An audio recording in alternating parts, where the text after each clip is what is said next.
Ito ang music box ni Stefan. Paano ito napunta dito?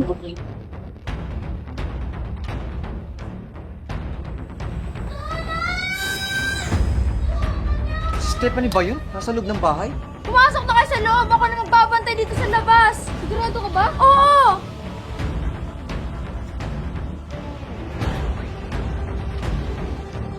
Danilo, nag-aalala na ako sa mga bata. Hindi na ako maaaring umalis sa katawan na to. Sapagkat sa sandaling umalis ako sa katawan na to, tuluyan na ako maglalaho at makakatawid sa kabilang buhay.